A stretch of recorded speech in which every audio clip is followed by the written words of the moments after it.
What is up, LAFB fans? This is Will Decker, host of the Bruin Bible, and Draft is in session with Jamal Madney. We are excited to announce that we have matched with a number of sports books around the area. BetUS.com, make sure to check them out. It is the perfect place to bet on the NFL draft, the NBA, or any sport that you are interested in. Get a 125% bonus on your first deposit with our link.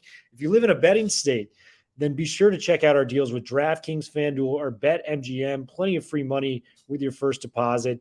In order to get our special deal, you're going to have to type in Bruin Bible. You have the link located in the description, so go check it out.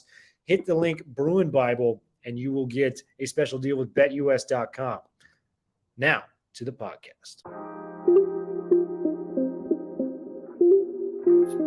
What is up, and welcome back to the Bruin Bible. Special guest in the house. I just want to give a big shout out to the man, the myth, the legend, Mr. Mike Regalado, Iron Mike Regalado at that.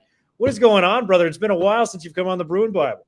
Yeah, thank you for having me back. And I guess this is goth mode. It's all dark and kind of like Bela Lugosi's dead right now. But no, good. Just getting ready for March Madness.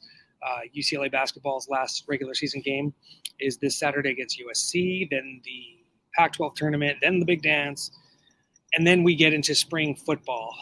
They haven't announced anything yet, but it usually comes around the UCLA's spring break, which I believe is the second week of or the third week of March. So nothing's been announced there, but yeah, it's ongoing. It's nuts, but love it. Love it. Chaotic times at UCLA, but in the best way possible. UCLA basketball, that's going to be a storyline to watch as they try to get back to the Final Four. They've taken, a couple losses recently, but still a team that can be very competitive come March, given the roster that they have, the Juzangs, the Tiger Campbells, things like that. So very excited for UCLA basketball moving forward. But, Mike, this is a podcast about UCLA football. We've got some fun stuff going on here. And the coaching staff has kind of rounded out. It really has been a while since I've been able to talk to you about it. We have 3 new coordinators that have come in the last few weeks, the biggest being Bill McGovern, the defensive coordinator that has stepped up and going to be Jerry Azzanero's replacement. Came from the Chicago Bears as a former linebacker coach. Worked, unfortunately, with Azzanero for about 3 decades, which I think UCLA fans are a little worried about, given that it's going to be a similar kind of position scheme and that Brian Norwood is still on the staff. It's probably going to be that same 4-2-5 defense. We got Darian Chiavarini, too, a former UCLA wide receiver that has bounced around the coaching ranks after a short professional career, was most recently at Colorado. And the biggest one of them all that has come through, former UCLA linebacker, Mike, Ken Norton Jr., coming back, a former NFL defensive coordinator, was a coordinator at USC, ironically enough, even though he's a former Bruin, coming in to be the new linebackers coach for UCLA after Don Pelham, the former linebackers coach, is going to hang it up for UCLA. Give me your thoughts on these 3 hires. Not as high on McGovern, but I do really like the Chiavarini and Norton Jr. hires as a whole to the staff. Yeah, I think the McGovern is just considering what UCLA has been through. UCLA fans don't want to continue to go through that. If it's anything similar to Azzanero, that's going to be bad. Yeah. But, he wasn't a big splash. He's an older gentleman. I believe he's in his 60s. He's been around and he knows his stuff, but he hasn't been a defensive coordinator in 8 years, I believe it was. But I mean, he, like you said, he has coached with the Chicago Bears. Inside linebackers, I believe, was his last gig. And it's clearly not going to be the same because they're 2 different people. But, coming from that same ilk, that same kind of group, that coaching gang, if you will, not so much a coaching tree, but, these guys have worked, side by side. It's not like Chip Kelly has developed them, like what's his name, Frost at Nebraska. It's not like the younger guys. These are guys that they've kind of, grown into these positions together. And So yeah, it's a little worrisome. I still like the formation, and I think Chip Kelly was looking to keep that defensive formation because again, if you keep things consistent, that will help quite a bit. And Brian Norwood, things changed when he got in there, and Brian Norwood's still there, so maybe that meeting of the minds will somehow click and things will improve with the defense. But yeah, it's a little underwhelming. But at the same time, haven't seen what he can do. So gotta give him a chance.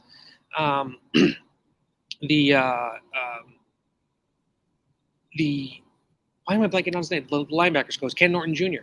Yeah, that one I think is pretty solid. And it's weird that a lot of people associate him with USC, but he's also UCLA guy. He was with Pete Carroll for many moons, and I personally think that is something that will help invigorate, especially the linebackers, which has needed some sort of injection, some sort of excitement, If like Norwood could come in and make the defense more aggressive, maybe he can come in and just really solidify and make that inside linebacker spot a force to be reckoned with, because it's been last several seasons, especially with Pelham, and that was kind of a surprise too. Maybe it isn't.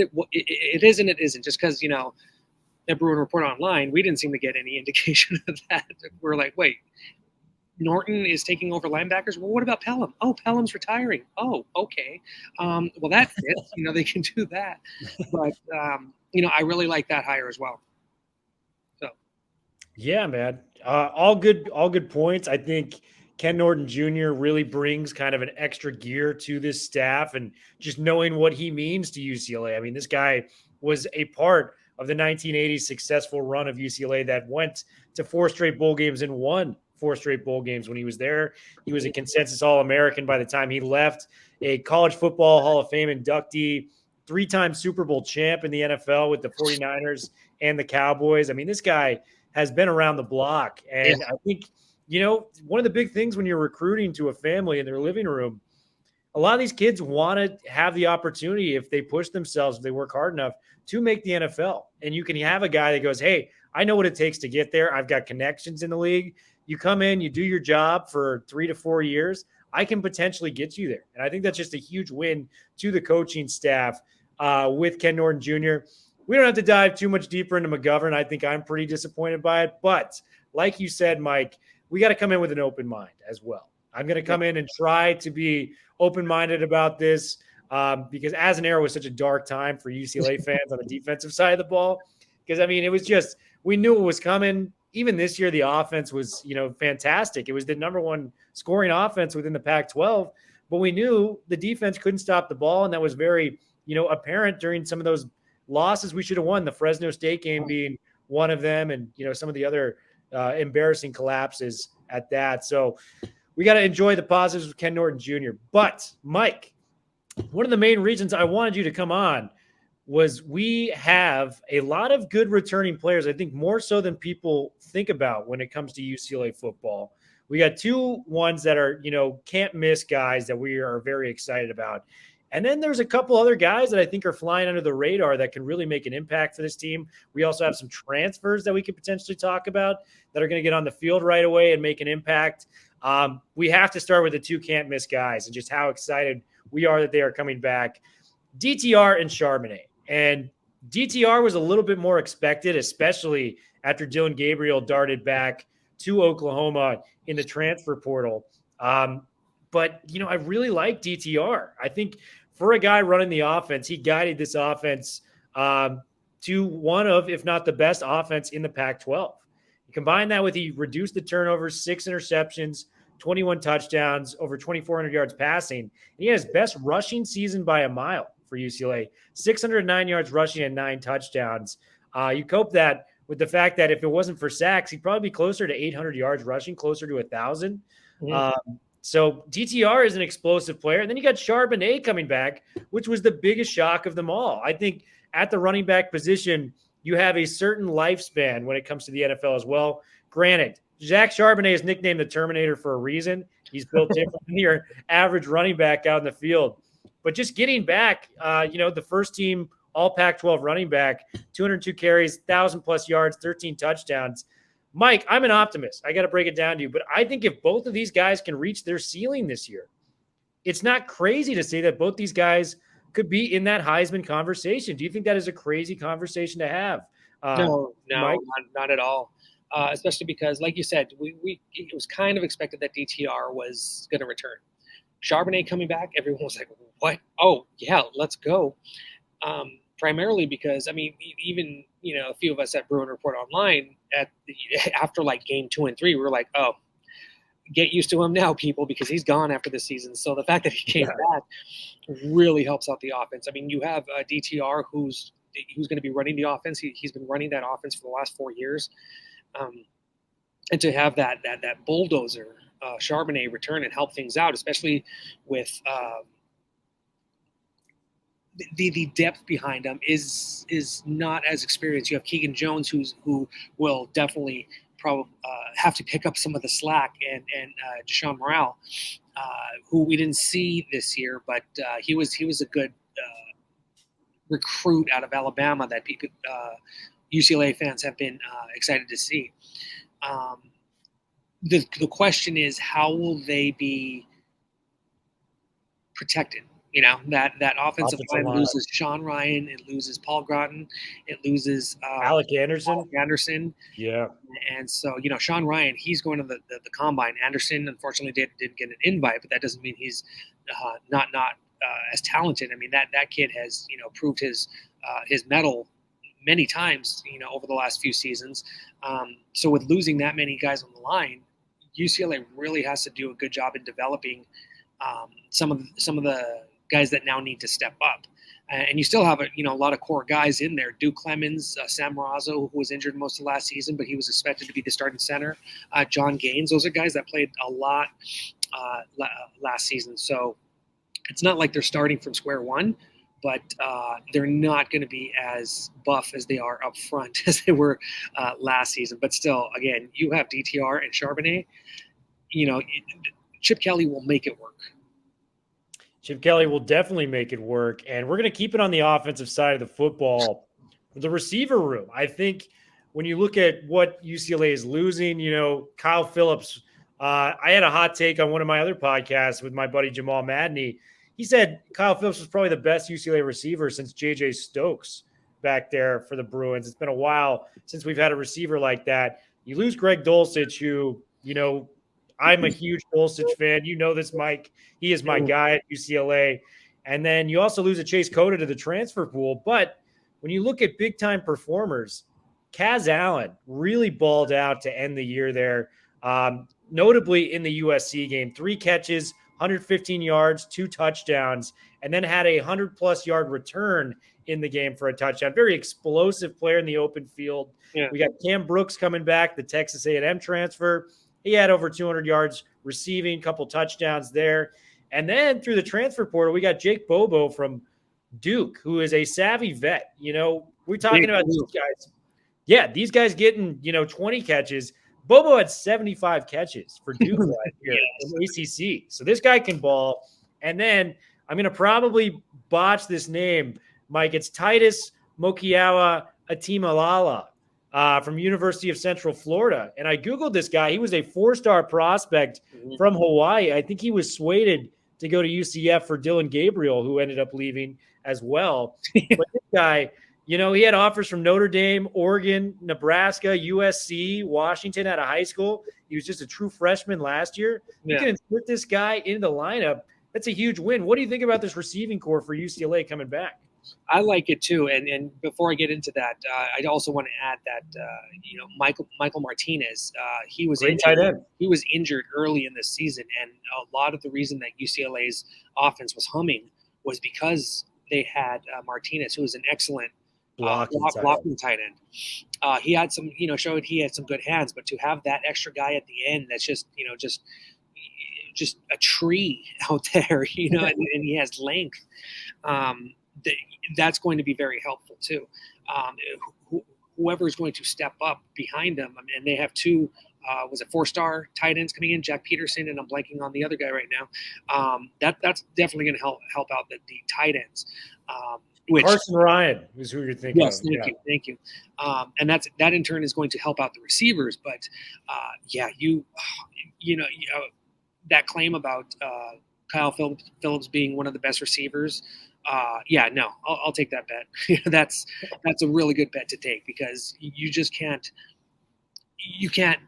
just plug in anybody to do what Phillips did. I mean, he knew his assignments. He was a very heady receiver, but just his moves and especially as a returner, just the way he could just turn on the afterburners and then stop on a dime, turn, and you just can't teach that.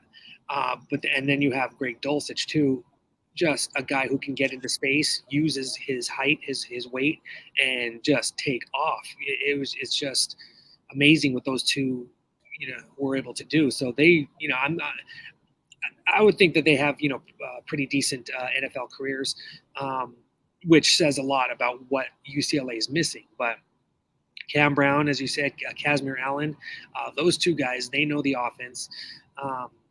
And then you have Matt Sykes, Logan Loya, who played not as much, but Loya was good. Yeah, they showed some spirit.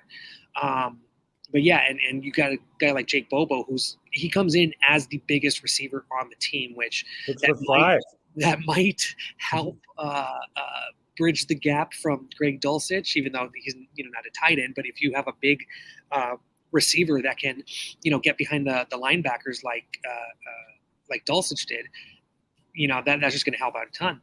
So in mostly inexperienced, a lot of guys are going to have to step up. But yeah, I like where the receivers are going too, especially with Dorian. He has to find a new, best buddy, because Dulcich is moving on. That was his roommate. So he has to figure out what to do next, where to go. Yeah, and Kaz Allen, it doesn't get brighter for UCLA than playing USC football. I think with that performance, it's only going to propel him to bigger and better things in 2022. Also want to shout out Cam Brooks. Did you see he got a Mercedes NIL deal, Mike? Yeah, that was, and that's Cam interesting. Brown, my apologies. Cam Brown. No, that's interesting too, because with all these NIL deals, Cam Brown is getting a Mercedes-Benz deal. That just shows that UCLA, you can come to UCLA and make money here. So yeah, that could be, and I don't know why it isn't a bigger deal with UCLA football players right now, but I mean, Cam Brown, no offense to him, but he's not Kyle Phillips. He's still really good, and I think he's probably going to be the top receiver next year. But if he can pull off a Mercedes-Benz deal, these 4 or 5-star quarterbacks, receivers, running backs, they can make bank. So in Los Angeles, and I know this is a pro sports town, but there are plenty of companies and places that wouldn't mind having a UCLA player sport their goods. So, but yeah, no, that's pretty impressive. DTR, one of his big ones is a headphone. And saw that. Yeah. I want to get some of those headphones now. So it's kind of working. Yeah, it just shows like what players can accomplish, off the field here. There's that whole thing about also attending the #1 public university in the world, but whatever. So I mean, it's like a triple threat. You can come, make money, play football, and get a solid education. So I personally think that recruiting has taken a step up. I think there is still some stuff wrong with it. The fact that Chip Kelly has seemed to favor the transfer portal rather than actual high school recruiting. But it can work. Chip Kelly showed that it can work with bringing in guys like Charbonnet and Quantrez Knight. But is that sustainable? I think it's still early in the transfer portal era to see if that is going to be a viable long-term option, or if it might bite on the keister. And if you have these guys for 1-2 1 or 2 years, grad students and all that, and we don't have COVID anymore, so that's not going to be an extra year. Is it going to be sustainable to just bring in these guys for just one season, or will it help out to bring in guys that you develop over 3, 4, 5 years? Yeah, and I think there's valid points to that. And I think Chip has had to utilize the transfer portal because let's be honest, it's a lot harder to qualify to go to UCLA than a lot of these other Pac-12 schools. You've got to have well over a 3.0 to get in there and do all these, the little things to get into UCLA. It's hard enough as some student just randomly applying to get in. You got to do all the little things to make it. So with the transfer portal, it does loosen up the GPA requirement. So I think from that standpoint, and given that these kids today are just they don't get a job immediately, they're going to leave. It's that type of environment. I think given the recruiting restrictions he has, I do think it's valuable. And I do want to get to the defensive side of the ball because I do want to talk about another guy that was a transfer that I think is going to take a huge step up this year. And that guy is El Cahow, a 5-star guy, started at Alabama, came to UCLA last year, and he had flashes of being a very solid player. He blocked, the punt against Hawaii that led to a touchdown in that game. And then he had 3 sacks, 5.5 tackles, but 2 of those 3 sacks came against the Oregon Ducks, and the other came against USC, arguably 2 of the bigger games of the year for UCLA. Cahow's a guy that I think is really going to thrive, especially with Mitchell Agude, unfortunately, moving on into the transfer portal. Give me your thoughts on El Cahow, because I think he is a stud that is going to be, kind of potentially a leader on this defense, given the talent level that he has and just the free reign ability he's going to have as a starter now. Yeah, I mean, you hit it on the head. He started off kind of slow. People kind of wonder, it's like, you're coming from Alabama, but you didn't play much. He gets here and he starts, he has a lot of playing time. He's not, he didn't get as much attention or statistics as like Quantrez Knight or Quentin Lake. But as you said, he had some highlight moments, which you're like, oh, okay. And you just kind of saw his progression and how he's just got better throughout the season. And I think having Ken Norton Jr. in there helping him out, really boosting that game is going to help out a lot too, especially with Caleb Johnson as well. So I think that's a net positive for UCLA. The development has been, pretty good with some players. Actual execution on the field, that's a different story. But no, you're right. Cahow, I think, is going to be one guy who you're going to hear a lot of next season. And 2 of the other guys that I got to refer to, I think UCLA, it was a punching bag for fans before this last season about Bo Calvert and just kind of the inconsistency he was doing.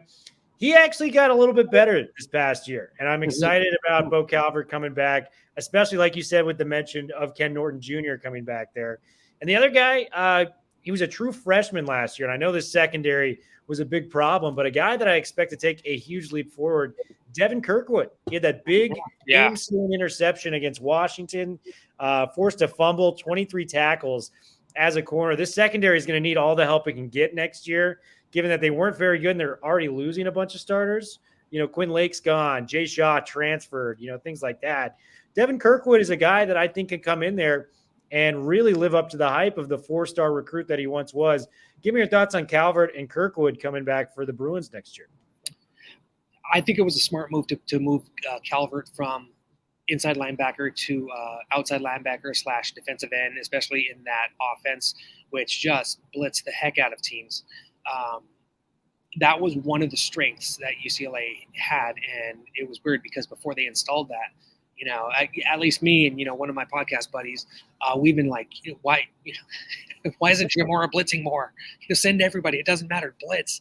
But they had that break, bend but don't break defense, and that was just annoying because it's just like, inching yard after yard, and they weren't able to stop it by the end of Moore's tenure. And then run defense was the one thing that got better over Azzanero's time at UCLA, but you got to incorporate the rest of it. But still, what they did with Bo Calvert I thought was awesome because it allowed him to get closer to the action. I'm not saying that he couldn't handle the linebacker, the inside linebacker spot, but I think he's just more suited, his frame, his speed to be an edge guy, a guy that can be one of many that can attack the quarterback. And Kirkwood, that you just seeing him in practice, seeing him in games, seeing him in practice, you knew that he was going to do some really good stuff in games, and that's just going to grow. The fact that he's a freshman, he kind of reminded me of Alteron Werner, or I'm blanking on the cornerback for the New York Giants, who was a former Bruin. Darnay Holmes. Darnay Holmes. He reminds me a lot of him. Not as much as attitude, but he's got attitude in a good way. Darnay Holmes was always just like, he was just like that guy that knew he could give a hit and he was going to give it to you. But Devin Kirkwood is, I think he's going to be a solid cornerback. A little bit more finesse than Holmes, but more like Werner, I believe. But I think he's going to help out the secondary a lot. And this is a secondary. The whole defense too they've lost a lot, but I think they'll be able to reload. I mean, aside from losing Knight and Blaylock and then Mitchell Agude. Oh, that was the one, man. That one killed me. Yeah, killed me, man. He was like the guy I was most excited about coming back on the defensive side of the ball, and I wasn't expecting any return. He said he was going to return, and then he just I wish him nothing but the best. But boy, dude, I hope done. For UCLA. I hope he wins all the awards next year. Yeah, I know. Yeah, absolute stud. We did get some interesting guys from the transfer portal. And you got to correct me if I mispronounce this one again. Leatu Latu. Is that correct? That's correct. From what I've heard, yes. Leatu Latu. Yeah, we got him from Washington. He was a 4-star guy. He had to retire there. Pulled a medical retirement, but is going to try to play for UCLA. And the guy that, I really didn't look at until I saw the stats, Darius Muwasu from Hawaii. This guy was a baller for Hawaii. He may have been the leader of their defense. 13 games played, 109 tackles, 7 sacks, 14 tackles for a loss, an interception. Get this, Mike, 5 forced fumbles. I was really high on that dude. And then they got Azizi Hearn, the corner from Wyoming. I'm excited about. I think he's going to be a guy. He's a guy that has experience, and I think he's just going to fit perfectly. Fit perfectly in that cornerback spot, and probably battle Jay Shaw for a starting spot. Yeah, I'm really thrilled on Azizi Hearn coming through. We also got the defensive lineman from Harvard, Jacob Sykes. He did pretty well as a defensive tackle. 8 tackles for a loss, 7 sacks, and defensive tackles. We're spoiled in Los Angeles with a guy like Aaron Donald playing for the Rams. They don't put up stats like that normally. Aaron Donald's just that freaking good at football. So when you're getting 7 sacks as a defensive tackle, especially in like 12 or 13 games, you're doing something right. I know that's the Ivy League, but this is a guy you can plug in, especially to a depleted defensive line. I like what I see from this team. Mike, I kind of want to get your opinion on some of the younger guys too. You've been to some of the practices. I actually have not been there. Hopefully I will get in this next season. Quentin Somerville, Damian Sellers, some of these highly touted recruits that have come in there. Give me your thoughts on both these guys. And I both believe they're from Saguaro High School in Scottsdale, Arizona. Somerville, we didn't get to see him at all. I think I got injured, right? He was injured. When did I see him? I'm pretty sure that he practiced. I can't remember if it was spring or fall, this past fall. But, we didn't see any of him. He just kind of disappeared, and then we looked. It was like, oh, he doesn't have his jersey and is in the weight room every single day, and we're not seeing him. He's injured because Chip Kelly doesn't say anything about injuries. But Damian Sellers, that one's kind of a head-scratcher too, because he was expected to start this past season and then just poof. He was on the practice squad. There was no news of him getting injured, and he didn't look like he was injured. He was suiting up every practice. But yeah, he was a guy that was heavily involved with the defense in 2020. So who knows? Maybe he will have grown or advanced or evolved or whatever it is, healed. We honestly have no idea why he disappeared. But if he can continue to build off of what he did in 2020, he could be a stud. He's just a guy who's very talented, very athletic, and so hopefully he can, emerge and to be effective for this team, because a guy who's been in the system this long already and can execute. yeah, hopefully he can get in there.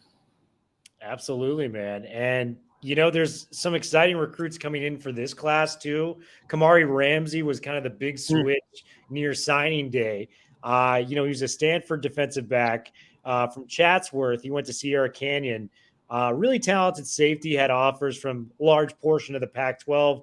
Also Michigan, Notre Dame, Ohio State, Texas, big name offers. And he chose to come to UCLA.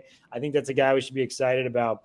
But Mike, the guy I'm most excited about in this recruiting class, Jaden Marshall, this guy is one of the most explosive players I've been able to watch on tape, period. I don't know why he's a 3-star recruit.